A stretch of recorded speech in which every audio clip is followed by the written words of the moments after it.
What's up, fellow humans who keep boxes of water with aquatic life in them that it may enjoy adult beverages? That satisfied my thirst. Just kidding. What's up, guys? Welcome back to another episode of Adventures in Drunk Fish Keeping. Couple things we're going to talk about tonight.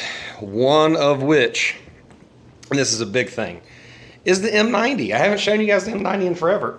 So, let's show it off. I just did a water change out today. Cleaned it up good. As you can see, everybody's doing good. All fish are accounted for and present. You can see a small Scopus tang floating around there.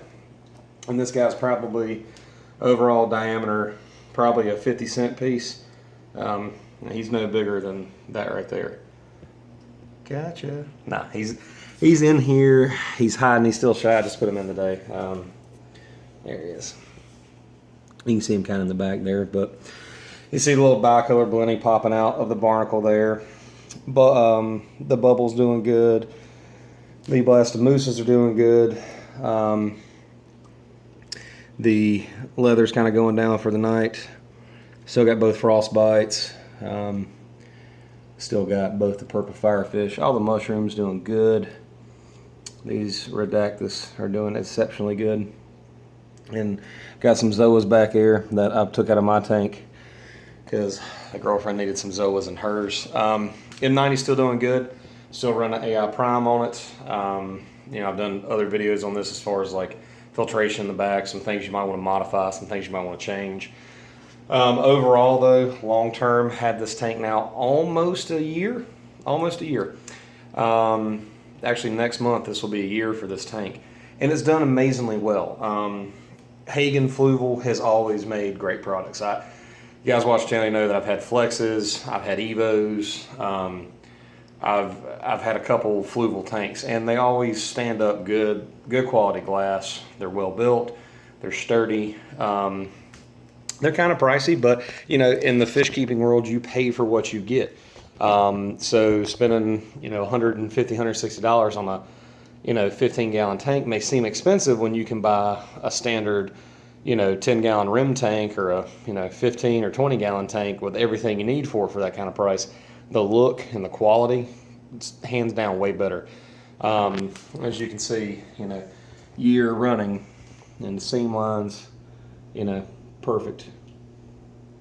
Just absolutely perfect. The frosted still looks amazing. That's one thing I think is cool about this particular tank is that Fluval does a frost on the top and the bottom to hide the water line and to hide the bottom of the sand bed. So you see some of the sand, but you don't see the dirtiness. Now, when you've got a glass bottom tank like mine that doesn't have any frosting on it, you can see the gunk that builds up in your sand. And it looks kind of nasty, especially as your tank ages, as it should, and you get a really mature, bacteria-full sand bed.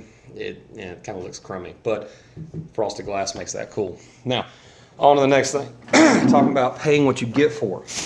Now, if anyone's watched the channel, I usually run these. They're Jabo power hits. This is the PP8. This is the controller. It's real simple. So you've got your speed. Click this up, change the bar level, and then also you can change your mode, which is right here. So you can set for like pulsing, wave, a couple different functions, and you can lock it out and then put it into feed mode where it cuts everything off. Power plug goes in here, and then this goes to the power head itself. This is basically what Ecotech does with, like the MP40s, MP10s, stuff like that, except an MP40, which is equivalent to this PP8, an MP40 is a $330-something power head. And they're sleek, don't get me wrong. I mean, the only thing that's in the tank is the propeller.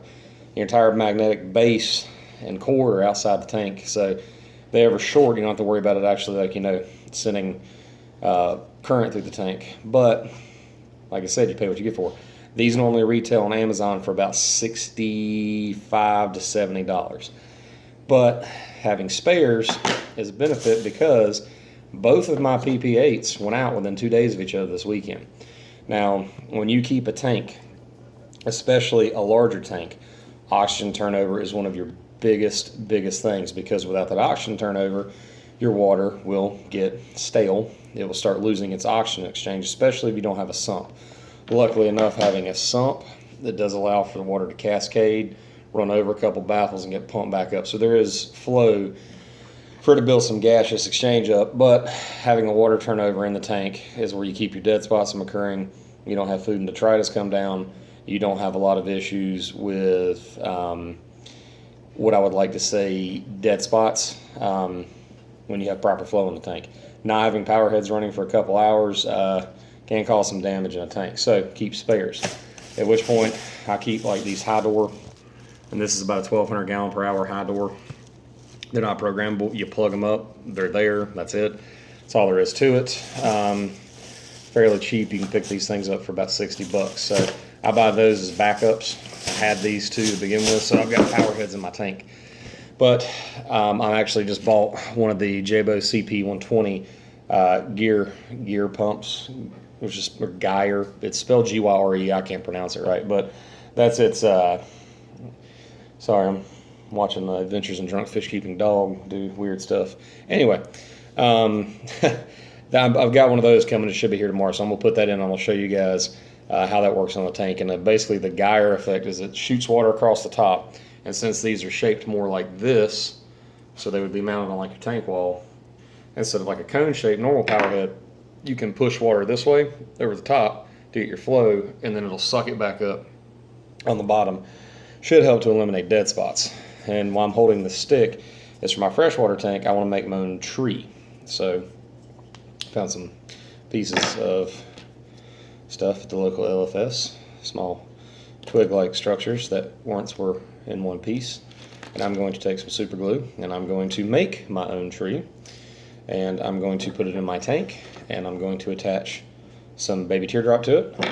And I'm going to trim all my plants that are in there because they need it pretty bad. And I'm going to rescape the 8-gallon because I'm not really happy with how the setup is. I was kind of going for a mix between a natural and like a Iwagami Japanese style, and I didn't really hit the mark good. So I kind of went with like a Japanese style rock garden, and it's just not. I'm just not feeling it. So I'm gonna go with more of a natural hardscape look. Keep the samurai stones in there. It's planted. Trim those up, pull the sand up, get all the gravel out of it, and then put some more fresh white down. So it'll still be a white sand bed, which I'm going to show you guys something too. Now, I love desktop tanks. In fact, I started this channel doing desktop tanks, and I'm going to show you guys something about desktop tanks. These small ones, anything that would be considered a nano, like your under 10-gallon tank, you know, almost into the Pico. I did a water change in this tank 6 days ago. Did you see the sheer amount of algae buildup in that tank in 6 days? When you're dealing with smaller tanks, and you're dealing with, this is the Adventures in Drunk Fish Keeping official mascot. His name is Finn. Say hey, Finn. Anyway, so hey buddy. So the thing is with these tanks, water quality is critical. You would think 6 days is not that long for water change. When you're dealing with an 8-gallon tank, it's a long time. So I'm getting ready to knock that out here in a second too. I just want to show you guys the effects of small tanks. And last part of the video, the 120. Big water change on that day, siphon the sand, move some coral around. Everything's kind of agitated because I've had the lights up fairly bright today, just while I've been doing everything. But I figured I'd show you guys what it's looking like. I gotta clean the outside of the glass. I gotta do a couple things. But that's kind of it for tonight's video. Just want to talk to you guys about spare stuff and some stuff that's coming up in the channel, stuff I'm gonna work on this week. Hopefully get some videos out there so you guys can see what's going on in the Adventures in Drunk Fish Keeping. One more thing I was going to show you guys too is the Turbinaria is making a good comeback. It's doing quite well, and all the tangs are doing good. Yeah, there's the Tamini, the Dej, which he is Trying to get out of camera view, and there's old PB himself floating around. I'm trying to come up with a good name for the powder blue. I still haven't figured out a good name for him yet, because he's actually a pretty chill fish, so I can't call him asshole like I called the last powder blue I had that beat the crap at everything in the tank. But, you know, we'll come up with a name.